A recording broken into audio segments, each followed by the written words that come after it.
আমার নাম Krishnendu Chatterjee, son of Hiralal Chatterjee. আমি পুরনো কলকাতার একটা ভাঙাচোরা বিল্ডিংয়ে থাকি।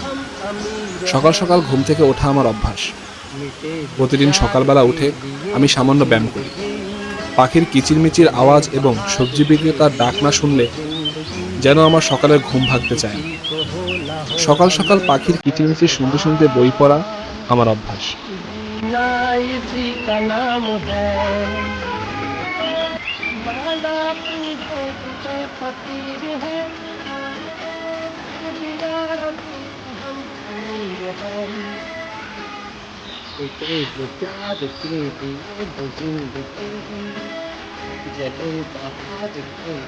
বাবা বলতো সকালবেলা খালি পায়ে হাঁটলে নাকি পড়া মাথায় ঢোকে। অবশ্য এখন তো আর সেই মুখস্থ করার মতো পড়া নেই। আমার প্রতিদিনের জীবন একটাই একটাই আমার রোজ সকালবেলা ঘুম থেকে উঠে ছাদে গিয়ে ব্যায়াম করে বই পড়া, তারপর কাজে যাওয়া।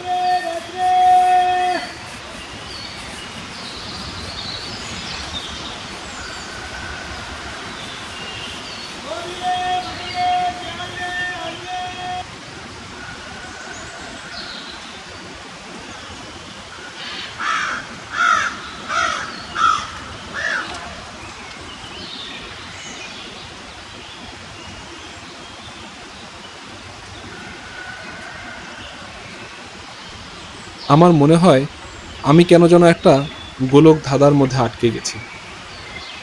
আমি গোলক ধাঁধার বাইরে কিছুই যেন করতে পারছি না।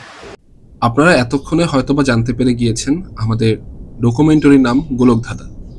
কিন্তু কেন এই নাম রাখা হলো? গোলক ধাঁধা মানে তো একই লুপে বারবার আসা যাওয়া করা। আমাদের জীবনটা ঠিক তেমনই। প্রতিদিন আমরা কত কিছু ভাবি, কিন্তু করি কিন্তু আমাদের সেই নির্দিষ্ট কাজটি। আপনাদের একটা জিনিস দেখাই, যেটা প্রতিদিনই আমার বাসার সামনে ঘটে।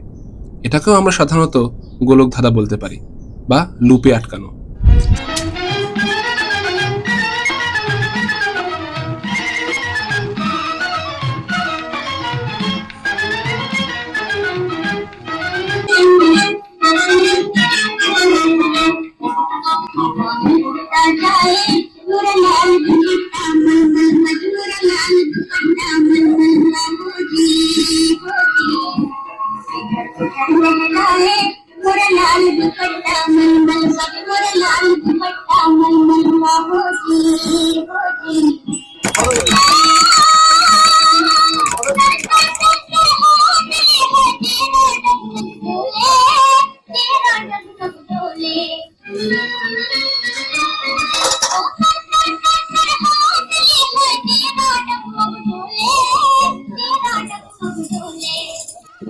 বাবা, লাভ হইবে না, একালে কাম হইবে না, হারাতে ভর্তি থাকে।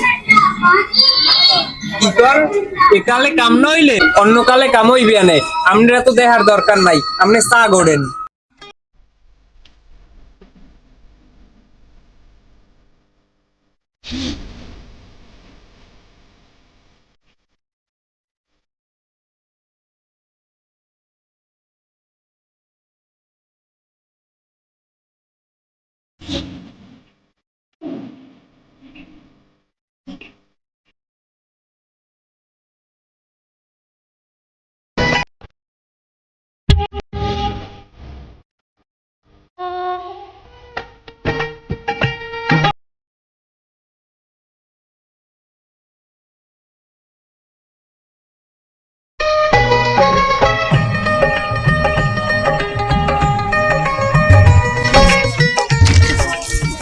এই সমস্যা কি তোমার? সমস্যা কিছু না।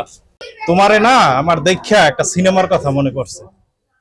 কি যেন সিনেমাটার নাম? ও হ্যাঁ, মনে পড়ছে। দিল দিয়া দৌলা দিয়া লই যাইতে হইবে, এই সিনেমার নাম। হে আবার কোন সিনেমা? সাকিব খানের সিনেমা? না না না না, দো বেটা, শাকিব খানের বইলা খাস ওইলে যাই ইন্ডিয়ান শাহরুখ খান। জীবনে এত সিনেমা দেখলাম, কিন্তু এই নামের তো সিনেমা দেখি নাই। ও মনে পড়ছে, ওই যে দিলওয়ালে দুলহানিয়া কো লে যায়েঙ্গে, ওই সিনেমা। তো বেটা, মুই কি অন্যতা কইছি না? মুই তো এইটাই কইছি, এই সিনেমাটাই তো মুই দেখছি বেটা। দো মেয়া নাম এক হয় কেমনে? তুমি তো মেয়ে কিছু বোঝোই না, 20 টাকা 20 টাকা ভাই একই তো জিনিস। হ্যাঁ হ্যাঁ, তোমার তো একই কথা। তুমি যদি 4 চামচ ডাইন দিকেও গোডো হেলেও চাওয়ায়, বাম দিকে গোডো হেলেও চাওয়ায়। ও কথা কই লাভ নাই, তুমি তোমার কামে যাও, আমি আমার কামে যাই। দেখলেন তো, এমন না যেটা আজকের ঘটনা, প্রতিনিয়তই এমনটা আমার বাসার সামনে হয়ে থাকে। এটাকেই বলি আমরা গোলকধাঁধা। আমি এখন বাজারে যাচ্ছি, কিছু কিনি কিংবা না কিনি, প্রতিদিন বাজারে যাওয়া আমার অভ্যাস।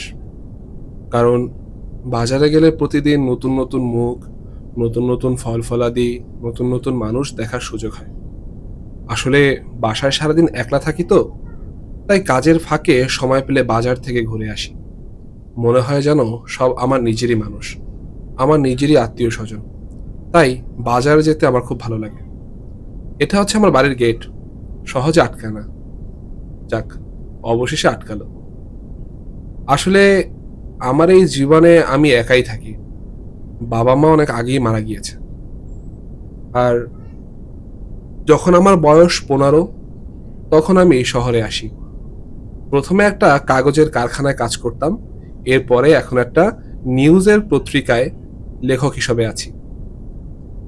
বাজারে কেউ যাতে আমাকে পাগল না মনে করে, তাই প্রত্যেকটা সবজির দোকানের সামনে সামনে গিয়ে দাঁড়াচ্ছি এবং দেখানোর চেষ্টা করছি যে আমি কোনো কিছু কিনতে এসেছি। দেখলেন তো বাজারে কত মানুষ। আসলে এই মানুষগুলা দেখার মধ্যেই অন্যরকম একটা মজা রয়েছে, যেটা সচরাচর পাওয়া যায় না। আর আমার সবচেয়ে মানুষ দেখতে ভালো লাগে কেন? কারণ সারাদিন যে বাসায় একা থাকি, সকালবেলা উঠে কাজে যাই, আবার সেই বাসায় এসে খাওয়া দাওয়া করে ঘুম। জীবনটা ঠিক এভাবেই একঘেয়ে হয়ে রয়ে গেছে গোলক ধাঁধার মতো। আমরা আসলে প্রতিদিন কিন্তু কত কিছু ভাবি। আমরা জীবনে সফলতা আনবো, আমরা এখানে ঘুরতে যাব, এটা করব ওটা করব, কিন্তু দিন শেষে দেখা যায় সেই সকালবেলা ঘুম থেকে উঠে কাজ, আবার সেই বাসায় এসে খাওয়া দাওয়া করে ঘুম। আমাদের জীবনটা যেন একটা সরল রেখার মতোই চলে যাচ্ছে। এই সরল রেখার যেন কোনো ডান বাম নেই।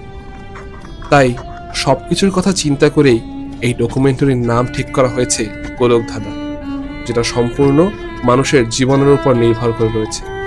মানুষ কিন্তু তার প্রতিনিয়ত জীবনে কত কিছুই ভাবে, কিন্তু সে কি আদৌ তা করতে পারে?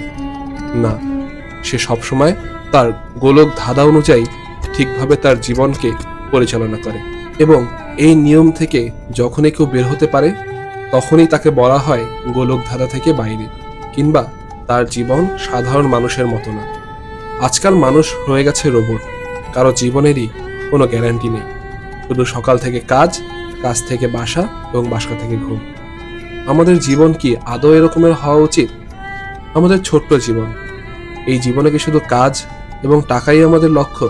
না, নিজেকে সময় দেওয়া আমাদের উচিত।